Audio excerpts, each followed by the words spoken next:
You're listening to an Airwave Media Podcast. Fargo, the new virtual assistant from Wells Fargo, makes banking faster and easier. Like this. Fargo, what's my checking account routing number? And this. Fargo, turn off my debit card. And this. Fargo, what did I spend on groceries last month? And that's just the beginning. Do you, Fargo? You can. In the Wells Fargo mobile app. Learn more at wellsfargo.com/getfargo. Terms and conditions apply. Your mobile carrier's availability and message and data rates may apply. Wells Fargo Bank, N.A., member FDIC.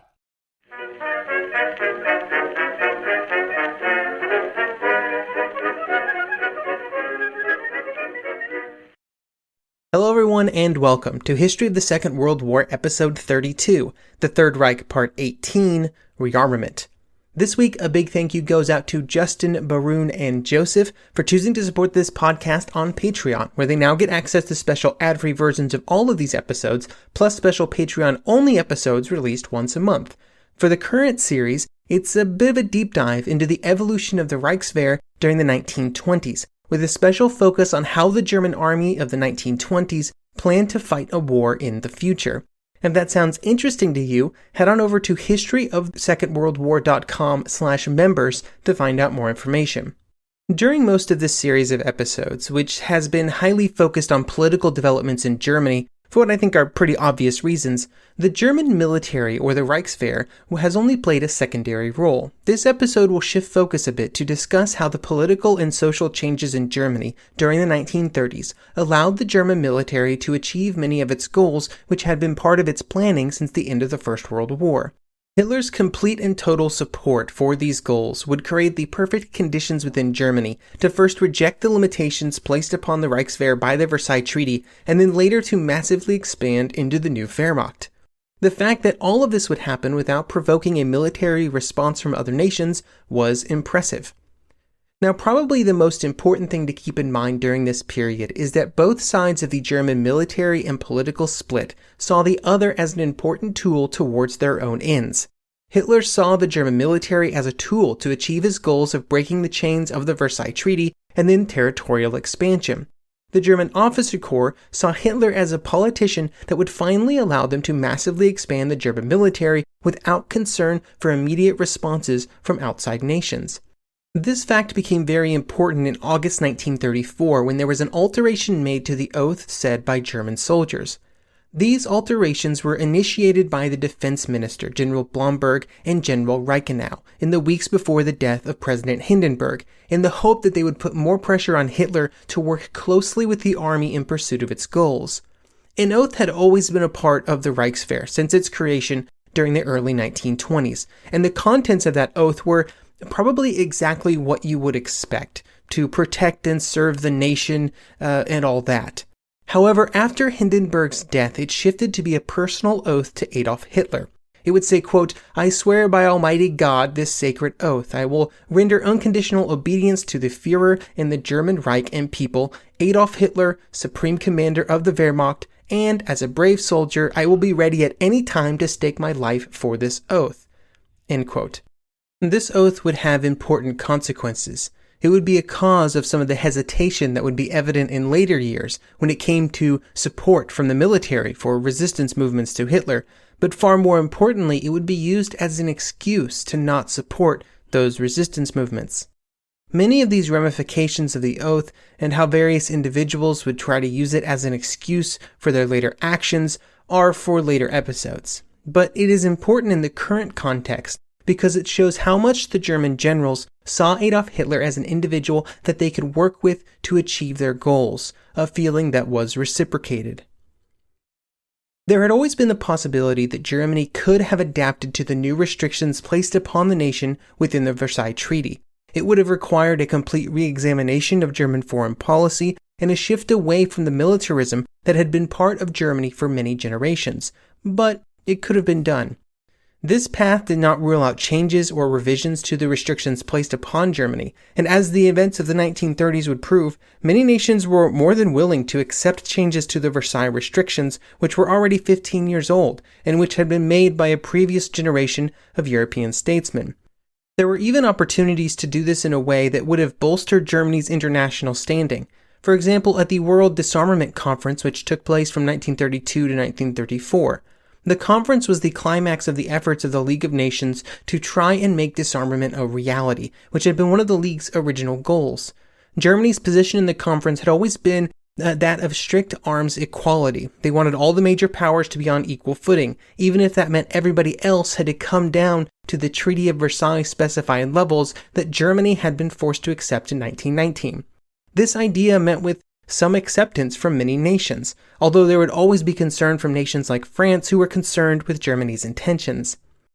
Eventually, and only after months of negotiations, the outlines of an agreement were reached, but it would take years of negotiations for the exact details to be finalized, and then another lengthy period of time before the nations involved would meet their quotas.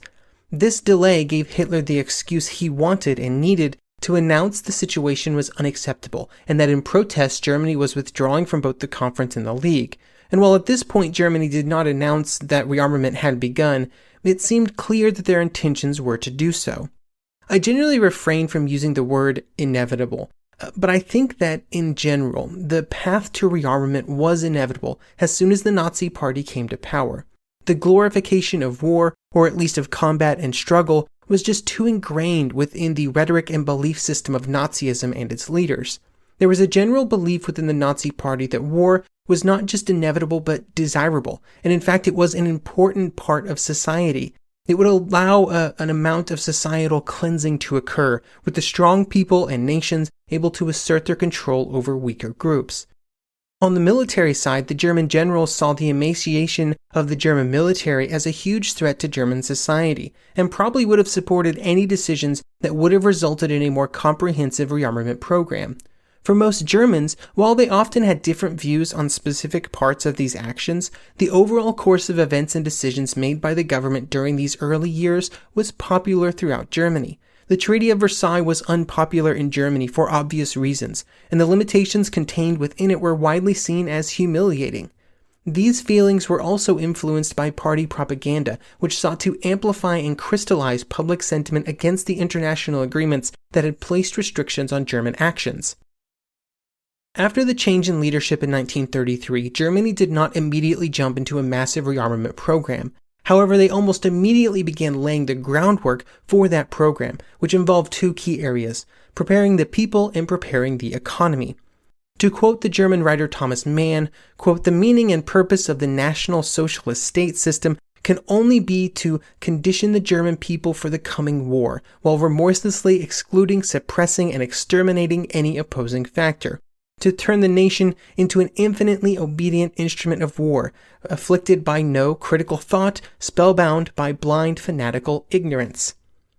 Many of the efforts to prepare the people are exactly what we've been discussing over the last several episodes. These efforts would begin shortly after the Nazis came to power with the persecution and destruction of other political parties within Germany. This would eventually result in Germany becoming a single-party state, which served the political purposes of the regime to guarantee its position of power. It had the added benefit of, by removing possible political opposition, removing any possible disunity on the path to war. Another action that would be taken along these lines was the subjugation of the SA during the Night of the Long Knives. In its place, the SS, a group that was almost guaranteed to be far more loyal to Hitler and the regime, was elevated in its place. These efforts were important to the regime, with its plans for an offensive war requiring as much national unity as possible, whether that was forced unity or real unity.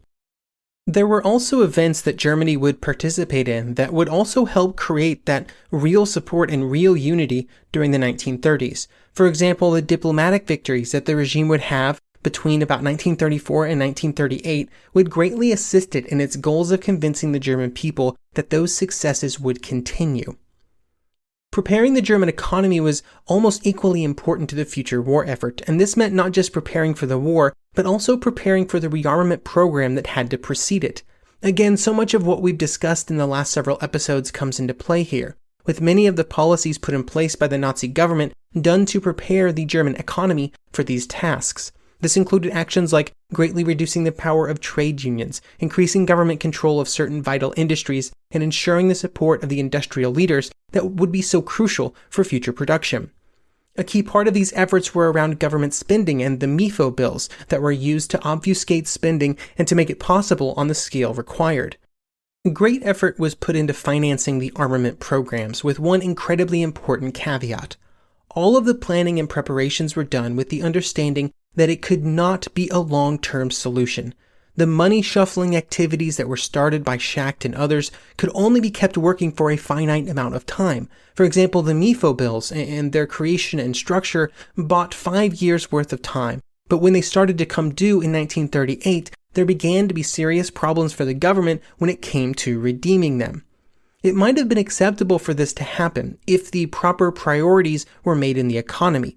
But after 1935, the rearmament programs were continually pushed to greater and greater levels, which prevented any possibility of spending being brought back under control and the economy being allowed to naturally grow.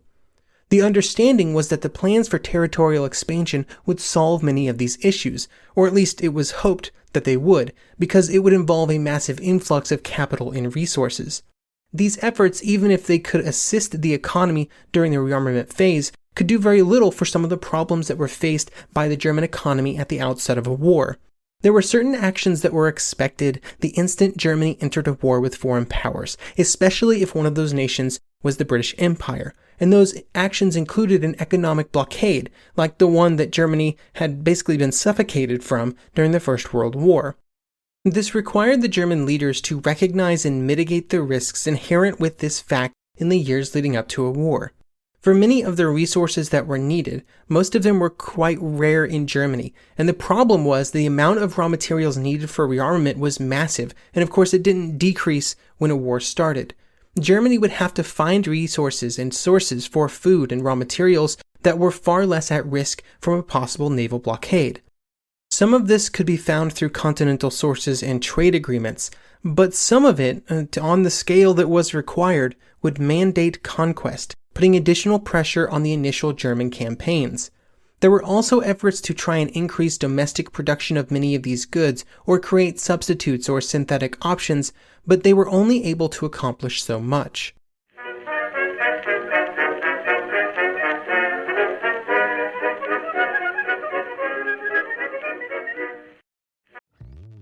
Hello, Saver. Whether you're saving for that trip to the tropics or saving for an emergency, now is the time to take advantage of Wells Fargo's savings options. Wells Fargo offers savings accounts that can help you save towards your goals. So, what are you saving for? Visit a Wells Fargo branch or wellsfargo.com/save to open a savings account today. Wells Fargo Bank, N.A., member FDIC.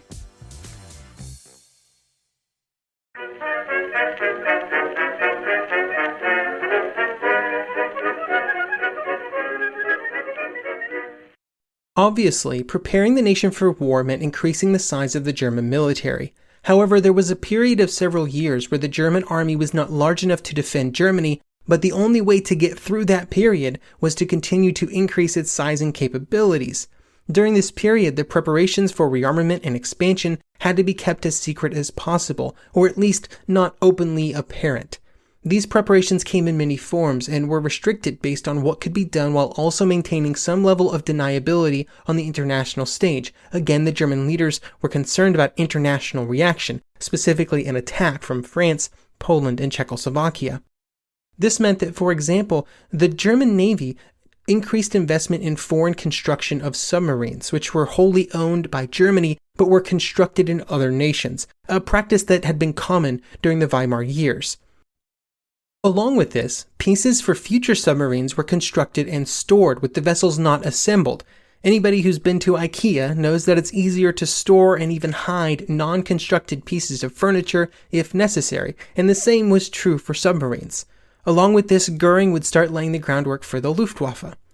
There were also heavy investments made in technologies that were considered incredibly important for future war efforts. None of these were more critical than the investments made by the government and the chemical conglomeration IG Farben into the creation and production of synthetic oil and rubber, two resources that were critical to modern war, but were incredibly difficult for Germany to obtain in the quantities that would be required during a conflict. For the German army, one of the ways that it prepared for future expansion was through a large increase in the number of officers that were in the ranks.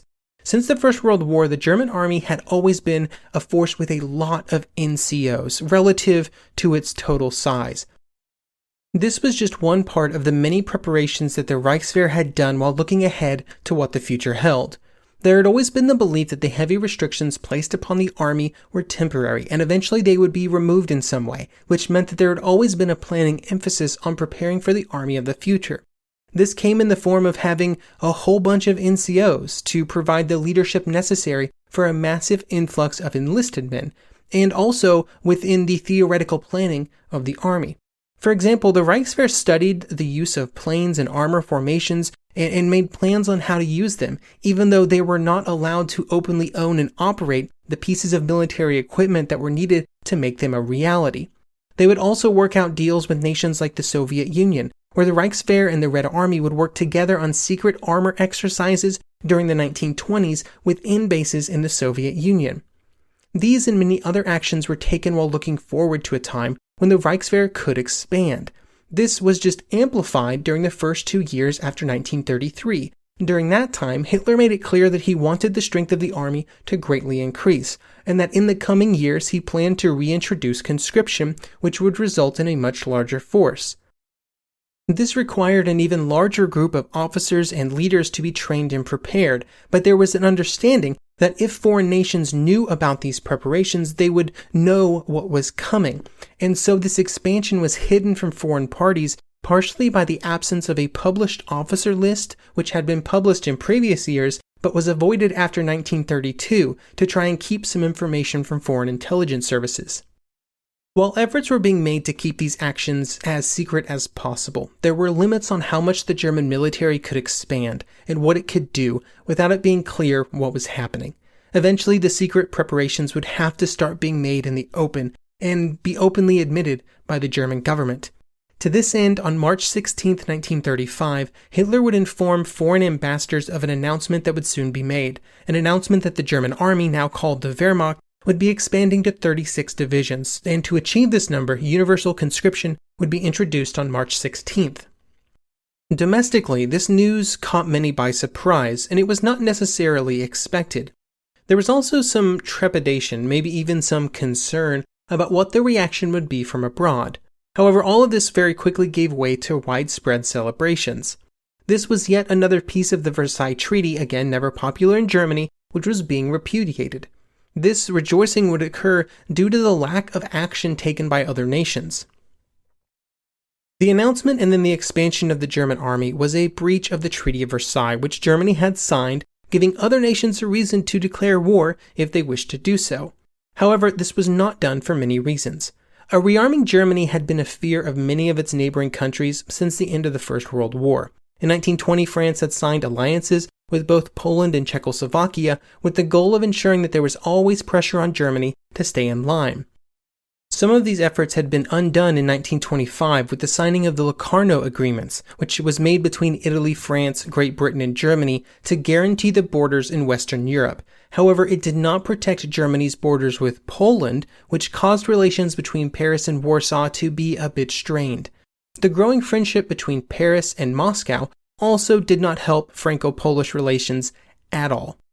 Another piece of the Locarno Agreements was that if France believed that Germany was beginning to rearm, it should refer the matter to the League of Nations.